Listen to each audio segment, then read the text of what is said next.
was born in Brazil, in this very small town. It's not even in the map.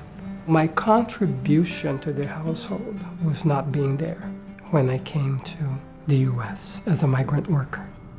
I knew that education was my way out.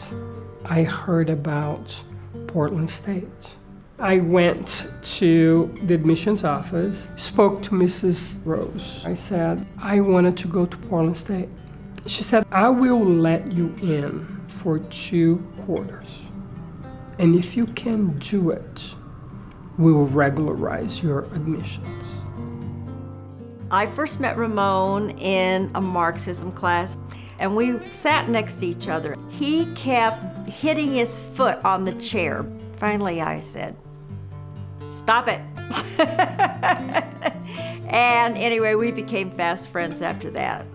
The first time I met him, we were in a class, and it was a 400 level class. And one day he told the professor that he wasn't giving us enough homework for a 400 level class. And all of us students around the table looked at each other like, what?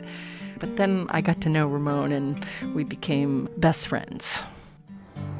He, came out of poverty, couldn't speak English. Only a few years before he came to Portland State, he was a graduate student that was a big personality. And that's what you noticed about him. This person knew who he was. This is Ramon's 200-page thesis, well written, on the gay movement up to the 1970s. He wanted the senior faculty on this thesis. He had some confidence. He was a person of substance, and you could tell that he felt that.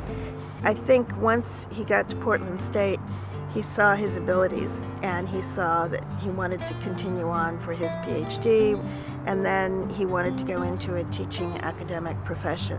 I had a mind, and I believed in my mind. I knew that I could articulate ideas, and ideas matters to me, and I knew that that was important.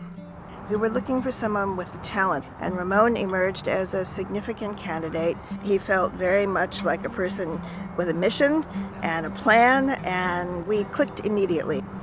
His contribution was across all aspects of the institution. His sense of his own accomplishment and his own place in the world has a lot to do with that experience early on in the U.S. at Portland State University. I know how innovative Portland State is, and how smart to allow a student like Ramon to present himself for candidacy on his ability. That is a hallmark of Portland State. If Portland State had not made it possible for me to get that undergraduate degree, I wouldn't have had the life and the education attainment that I've been able to achieve. It's not that I didn't have a voice before I came to Portland State, but at Portland State, I could hear my own voice. When I look at my career, I think about instances where I have introduced the possibility for the other. I'm most proud when I am able to articulate to students why knowledge matters. No matter who you are and where you come from, you can contribute to knowledge. I find myself very nostalgic, but also very energized by the promise of Portland State to generations to come.